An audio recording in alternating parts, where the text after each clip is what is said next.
আসসালামু আলাইকুম রহমতুল্লাহি ওবরকাতুহু। সম্মানিত দর্শক, বাংলাদেশের ক্ষমতার পট পরিবর্তনে মার্কিন যুক্তরাষ্ট্রের যে ডিপ স্টেট পলিসি, এটি এখন রীতিমতো ওপেন সিক্রেট। কারা কারা ডিপ স্টেটের এজেন্ট, কারা কারা ডিপ স্টেটের মাস্টার মাইন্ড, কারা কারা ডিপ স্টেটের সুবিধাভোগী এবং শত্রু, এটিও এই সমাজে রীতিমতো ওপেন সিক্রেট। বাংলাদেশের রাজনীতিতে এখন যারা আছেন তাদের মধ্যে কাকে কাকে বা কোন দলকে আমেরিকা বেশি পছন্দ করে এবং কেন কি কারণে আমেরিকা কাউকে অপছন্দ করে, এটিও এখন মোটামুটি বোঝা হয়ে গেছে। আমেরিকাকে তৈল মর্দন করা, তাদেরকে রাজি খুশি করে মানে কোনো একটি প্রাপ্তি হাসিল করা, এটি কতটা কঠিন, কতটা নির্মম এবং তাদেরকে একটু সোজা রাখা, এটা এই মুহূর্তে ধরেন ইউরোপীয় ইউনিয়ন তাদের বিশ্বস্ত বন্ধু অ্যাজ এ হোল, তারপরে ব্রিটেন, ফ্রান্স, এ সকল রাষ্ট্রের দিকে তাকালেই বোঝা যায় যে অশান্ত আমেরিকা, অশান্ত ট্রাম্প, অস্থির মার্কিন রাজনীতি, মানে এদের সঙ্গে আসলে তাল মেলানো সম্ভব নয়। এই ভিডিওটা যখন আমি করছি, ঠিক সেই সময়টাতে যেটা প্রধান খবর সেটা হলো প্রবলভাবে আবার আমেরিকা আক্রমণ করেছে ইরানে। ইরান আবার আমেরিকার বিভিন্ন ৮০টি স্থাপনা আক্রমণ করেছে।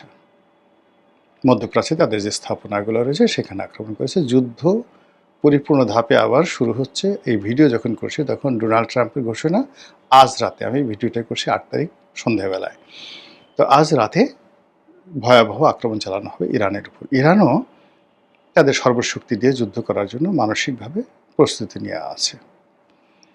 আর ইতিমধ্যে তাদের মধ্যে যে সমঝোতা স্মারক স্বাক্ষরিত হয়েছিল সুইজারল্যান্ডে পাকিস্তানের মধ্যস্থতায়, সেটি আমেরিকা বলছে ওটা মানি না, সমঝোতা স্মারক বাদ। একটা সিদ্ধান্ত নিতে, কথা পাল্টাতে বা যে কোনো জিনিস করতে আমেরিকার আসলে একটা মিনিট সময় লাগে না।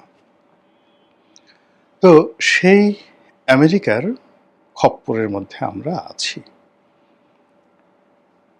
সেই আমেরিকার যখন বাংলাদেশে এরকম অবস্থা, তখন একটার পর একটা ঘটনা ঘটে যাচ্ছে, যেগুলো কারণে হোক অকারণে হোক আমেরিকা আমাদের সম্পর্কে আরও নেতিবাচক ধারণা পোষণ করছে। যেমন ধরেন, জাতীয় সংসদে আমেরিকার যে জাতীয় দিবস, তাদের ন্যাশনাল ডে, স্বাধীনতা দিবস, সেটা পালিত হলো ৪ঠা জুলাই। আমেরিকা আশা করেছিল যে এটা পুরো জাতি মেনে নেবে, সবাই এটাতে ধন্যবাদ জানাবে, কিন্তু পুরো জাতি ক্ষেপে উঠেছে। সরকারের জন্য খুবই বিব্রতকর একটা পরিস্থিতি তৈরি হয়েছে। এবং এখন মার্কিন যুক্তরাষ্ট্রের যে রাষ্ট্রদূত রয়েছে ব্রেন্ট ক্রিস্টেনসেন, তিনি এতটা অজনপ্রিয় হয়ে পড়েছেন যে তার সঙ্গে কারো ছবি দেখলে, কারোর সঙ্গে খাতির হলে, বা তিনি কারো বাসায় গেলে, বা মানে কোনো মন্ত্রী এমপি তার সঙ্গে গেলে আলটিমেটলি সেই লোকটি ট্রলের শিকার হচ্ছে। একটা সময় আমেরিকার সঙ্গে একটু সম্পর্ক থাকলে, খাতির থাকলে, প্রশাসন থেকে শুরু করে সব জায়গাতেই মানুষজন একটু পাত্তা দিত। এখন ধরে ধরে ধরে ধরে আমেরিকার সঙ্গে যাদের সম্পর্ক রয়েছে তাদেরকে জাতীয় বেঈমান, জাতীয় দালাল, মির্জাফর, মোনাফেক, বেঈমান, বাস্টার্ড, এ সকল গালাগালি মানুষ করছে। এবং আর কদিন পরে আপনি দেখতে পারবেন যে আমেরিকার যে সমস্ত চিহ্নিত লোকজন আছে তারা কোনো অবস্থাতেই বডিগার্ড ছাড়া এই শহরে একাকে হাঁটতে পারবেন না। জনগণ তাদেরকে লাঞ্ছিত, অপমানিত করবে। এবং এই জিনিসগুলো যখনই হচ্ছে তখন আমেরিকা আরও বেপরোয়া হয়ে যাবে এবং তারা সব দোষ ক্ষমতাধর যারা লোকজন আছে তাদের উপর চাপাবে যে তোমাদের কারণে আজ আমাদের এই অবস্থা, তোমরা ঠিকমতো আসলে আমাদেরকে হ্যান্ডেল করতে পারোনি। তো দেখুন যে এই যে একটা অবস্থা, সেই অবস্থার মধ্যে সরকার বিভিন্ন সময় যে সিদ্ধান্তগুলো নিয়েছে, সেই সিদ্ধান্তগুলো গত ৪ মাসে মূলত তাদের পক্ষে যায়নি, আমেরিকারও পক্ষে যায়নি, কিন্তু আমেরিকা যার কারণে তাদের প্রতি বিরক্ত হয়ে পড়েছে। এই যখন অবস্থা, আমরা বাইরে থেকে বুঝতে পারছি, সরকারের ভিতরে যারা লোকজন আছেন তারা হয়তো আন্দাজি করতে পারছেন না। তখন হঠাৎ করে দেখা গেল যে আমাদের রাজনীতির যে ভাগ্যের আকাশ, ভাগ্য আকাশ, এখানে ডক্টর মোহাম্মদ ইউনূসের আবার অভ্যুদয় হলো। তিনি বেশ কিছুদিন নীরবে ছিলেন, নিভৃতে ছিলেন, ২ বার দেশের বাইরে গেছেন, অনেকটা ম্রিয়মাণ হয়ে গেছেন। আমরা ধরে নিয়ে এসেছিলাম তিনি আর হয়তো বাংলাদেশে আসবেন না। তার বিরুদ্ধে বেশ কয়েকবার মামলা করার জন্য বিভিন্ন পক্ষ থানায় ঘোরাফেরা করেছে, এখনও করছে। কোর্টে মামলা দায়ের করা হয়েছে, খারিজ করা হয়েছে, কিন্তু তারপরেও আরও মামলা করার জন্য মানুষজন ঘুরছে। তার প্রধান প্রতিষ্ঠান গ্রামীণ ফোন, সেই গ্রামীণ ফোনের সাবেক কর্মকর্তা কর্মচারী যারা আছেন, প্রেজেন্ট যারা আছেন, তারা প্রায় ৩০,০০০ কোটি টাকার দাবিতে সেখানে আন্দোলন করছেন।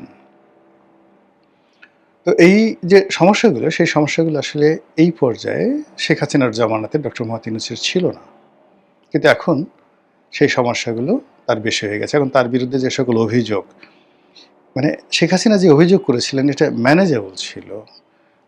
সেটা হলো তার গ্রামীণ কমিউনিকেশনে কিছু কর্মকর্তা কর্মচারী মামলা করেছিল যে তাদেরকে ৫% সার্ভিস বেনিফিট দেওয়া হয়নি।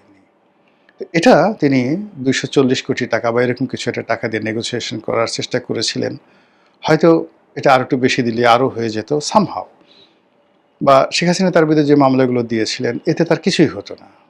কিন্তু এখন তার মাথার উপর যে সকল খড়গ, যে সকল অভিযোগ, যে সকল মামলা মানে ঘূর্ণিপাক খাচ্ছে, তো সেখানে আসলে তার চিত হয়ে পড়ে যাওয়ার কথা। কিন্তু সেটা হলো না। তিনি যেটি হলেন, সাম্প্রতিক সময় দেখা গেল তার একটা জন্মদিন ছিল বোধহয়, ৮৮ বছর এরকম বার্ষিকী জন্মদিবস, সেই উপলক্ষে একটা অনুষ্ঠান হলো। সেই অনুষ্ঠানে তিনি নাচলেন, সবার সঙ্গে নাচলেন, এবং সেই অনুষ্ঠানে তার যারা সহযোগী ছিলেন, এনসিপির যারা নেতৃবৃন্দ, তাদেরকে তিনি নাটকীয়ভাবে দাওয়াত করলেন, পরিচয় করে দিলেন ভিন্ন ভিন্নভাবে। আসিফ মোহাম্মদ সজীব ভুঁইয়াকে ভিন্নভাবে উপস্থাপন করলেন, নাহিদ ইসলামকে আলাদাভাবে এনলাইটেন করলেন, হাইলাইট করলেন। এই সব মিলিয়ে তার যে এই নাচানাচি, এটি জনাব তারেক রহমান সাহেবের জন্য অশনীয় সংকেত। লিখে রাখেন। প্রথমত আমরা সবাই জানি যে ডক্টর মোহাম্মদ ইউনূসের সঙ্গে লন্ডনে একটা ভালো বৈঠক হয়েছিল।